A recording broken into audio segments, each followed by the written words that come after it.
We've been studying these dominant 7 arpeggios and the importance of how they can unlock the fretboard and really help you with lead guitar, whatever style you're using.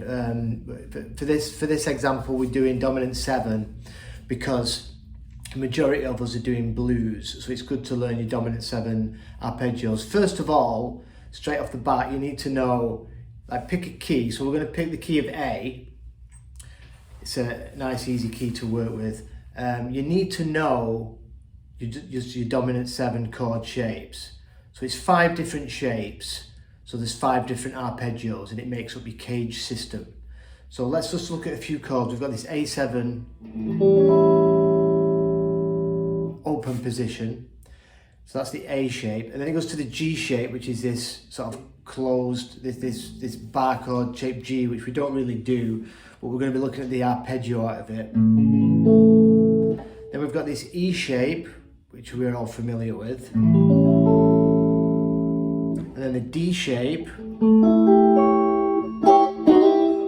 There's your D major, D7, and then your C shape. And then back to the A shape. So there's 3, wrapped around every one of them chord shapes is the arpeggio for it, where you play the notes of the chord in the note order. So for example, if you start on the root, it will go root, 3rd, 5th, flat 7, back to the root, 3rd, 5th, flat 7, root. Whatever note you start on, it always follows that same order. If you don't always start on the root, if for example you started on the 3rd, then it will go to the 5, 3rd, 5, flat 7, root, I've got lost, root, 3rd. So it would always go in that order up the arpeggio. So the first one and easiest one to learn, which we've been doing, is this E shape.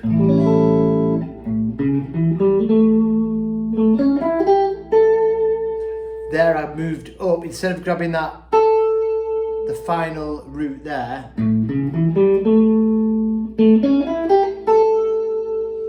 it's good practice to start moving up into the next shape. So we can grab the root, 10th fret of the B string.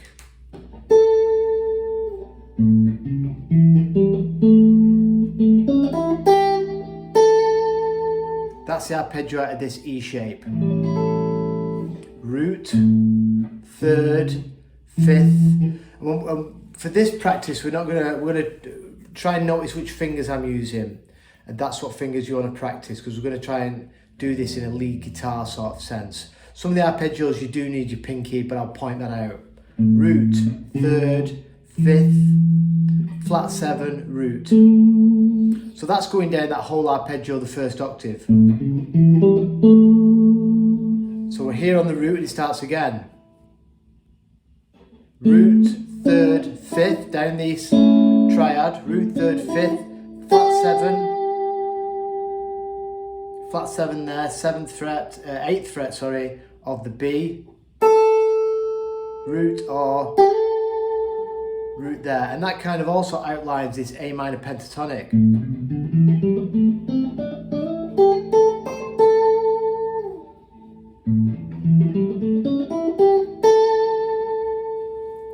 Practice that. Best thing to do for practicing these is practice it just going down until you've got it.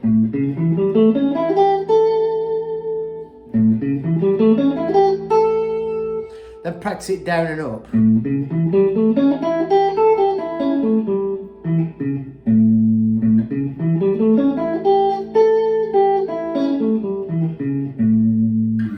Just stick to that one shape, practice it till you've got it. You don't have to overdo it because we're going to start moving them around. Then now you've got that one, what I would suggest doing next, we're not going to do these in caged order. I would do this one coming out of this A shape and also bleeding into this G shape. So if you imagine a G bar chord here, it's kind of coming out of that. So it shares some of the notes with this one. I'll go over the notes now. So again, take note of what fingers I'm using. So ring finger, 5th fret again, root. Same root as this one, but just a different finger. We're going to go that way now instead of this way. Middle finger is going to get the major 3rd, which is 4th fret of the A, so it's the same first 2 notes of this arpeggio. We're just playing it like this now. Then we're going to reach over, D string, 2nd fret, that's our 5th. So we've got root, 3rd, 5th. So we're always in the same order, root, 3rd, 5th, flat 7, root. Root, 3rd, 5th. So this teaches you the notes in the arpeggio, as well as, you know, visualizing the shape. You're also learning where all the notes are. Root, 3rd, it's the important notes from the chord. Them chord tones are the key notes for when you're soloing over a blues and over the chord changes. Root, 3rd, 5th, flat 7. And look, that's that flat 7 shared with this one. Same notes, so I'm just going this way instead of this one. And now I'll come over to our root, which we know this triad. G string, 2nd fret is our A, so we've got root, 3rd, 5th, flat 7, back to the root, and then directly under it on the B string, back to our major 3rd again.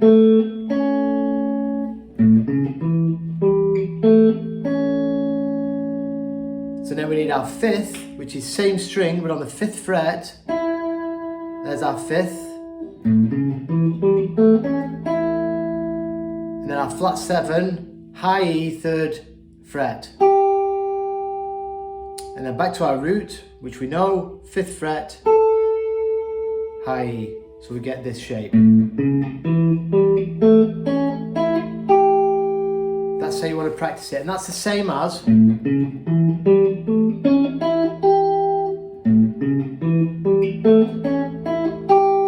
if something sounds different, you're doing it wrong. Look like that, that was a fuck up.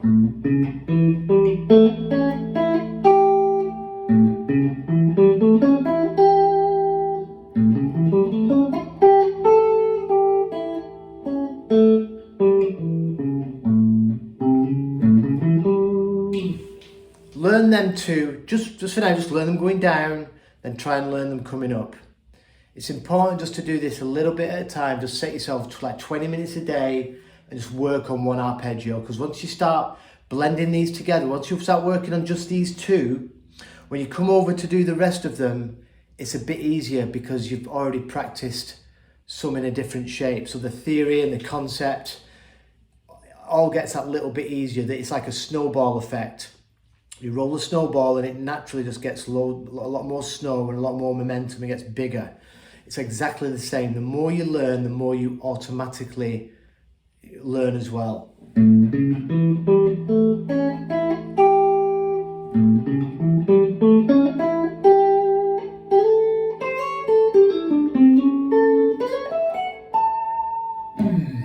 Going up a few more arpeggios there. So that's where this sort of thing can lead you. If you want to learn blues guitar improvising, this is essential, because you can stop thinking about, you know, you don't always have to think about chord scales, these, you know, in this box position scales up and down. You can see the guitar sort of freely across the neck, working this way as well as up and down and on single strings. Like wherever you find yourself, as long as you know that chord shape is there, you know where all these key notes are for that chord. And like when it goes to the 4 chord for the D, you already know the shapes, so you just plug them in for your D chords. You only need to learn the 5 shapes, and you can do it in any key. It's just knowing where them roots are, and the shape follows, and so does the notes. So you can learn all the notes on the guitar from doing this. Just a bit of discipline, takes a bit of time. You know, just do it a chunk at a time. Don't move on to the next arpeggio till the one previous. You know, you can see it in your sleep. So once you've got them shapes going up and it's going down and up,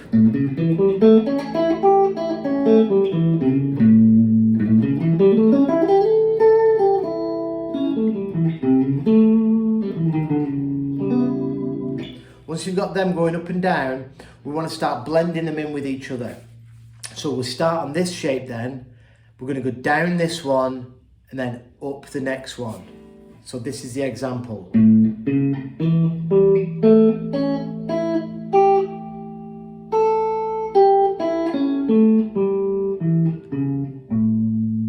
So you could see when I got to the bottom of this one, my G shape, I actually use my pinky sometimes. So, you know, try it with both fingers. If you're used to doing it with your pinky, try stretching and using your 3rd finger. You know, the more ways you can do this, the better. But you always got to try and keep in position, not like jumping around with one finger. You've got to try and keep in that, look where the chord shape is. You want to try and be keeping in that shape. So when we get to this flat 7 on the G shape, instead of playing back to the root with our 3rd finger, we're going to slide up with our 1st finger. And that puts us in position to come up this E shape.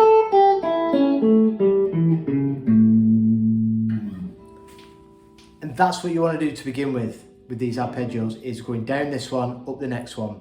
And then once we've got that, we learn this next one here, just one, and we go down this one and up that one. And that's what we do all the way down. And eventually that teaches you to go down and up all the different shapes.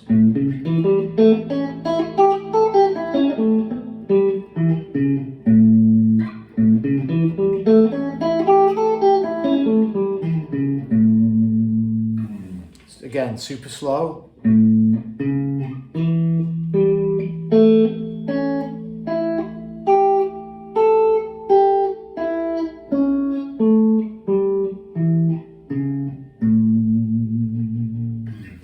And from there, once we get there, we'll go over it in some private lessons.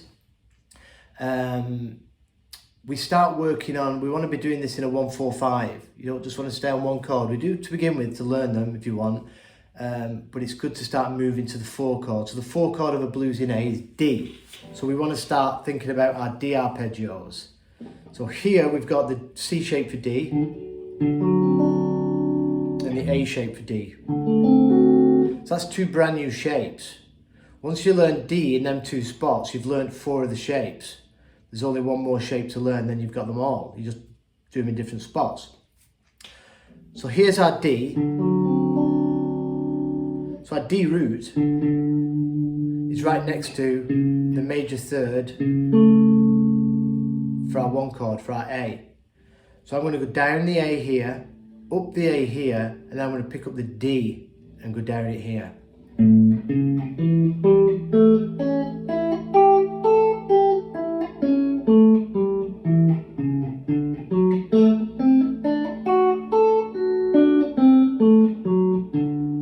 E,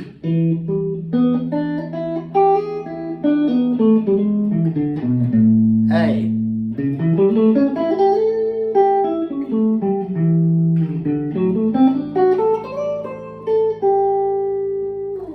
moving into the D and the E chord and moving a little bit up the neck there. So that's kind of where it's going to, but we're going to be able to do this up and down the neck wherever we want with the 3 chords of the blues. Then what we've got to do after that is we add in a few, we learn the scale around that arpeggio. So basically when you learn an arpeggio,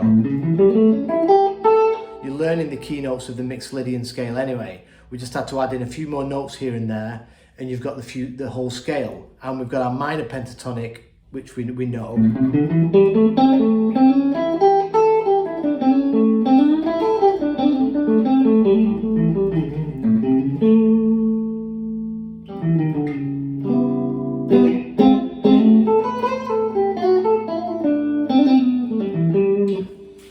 Mixolydian, minor pentatonic, arpeggios and chord shapes. So we learn the arpeggios, then we'll learn the scale shapes around the arpeggios, then we'll start filling in with bits of minor, and then when you start mixing all this in with blues licks, it gives you this perfect navigation around the neck. But for now, for your practice where we've got up to, you can go as far as you want. This shape first, and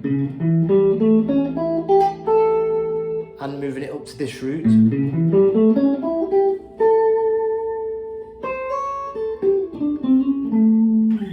That was going into another shape, and this shape.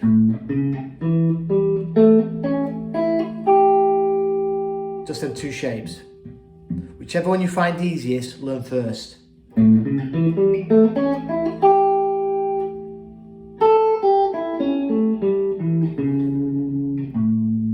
Back up to your root. Do it so you can see it. You'll know when you can see it because you'll be able to see it. It's a difficult thing to explain, playing something to visualization. It's just keep doing it and doing it and doing it. But you don't have to like sit there and do it for 5 hours. I mean, you can if you want, but what I would suggest is just daily consistency. Just like exercise. Pick up get your guitar, 20 minutes, and the key is as well, do it slowly and tell yourself what the notes are. Root, third, fifth, flat 7, root, third, fifth, flat 7, root. And it's easy to remember because the notes go up in order. Root 1, third 3, fifth 5, so it's 1, 3, 5. Then next, flat 7. Then after that, back to the root. So it's them 4 notes. 1, 3, 5, flat 7, root. So just think of the numbers going up 1, 3, 5, 7. You don't go from 1 to 5 or from 1 to flat 7. It's 1.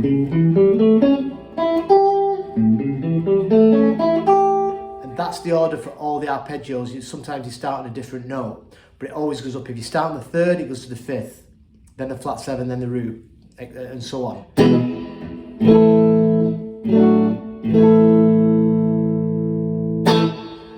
Happy practicing.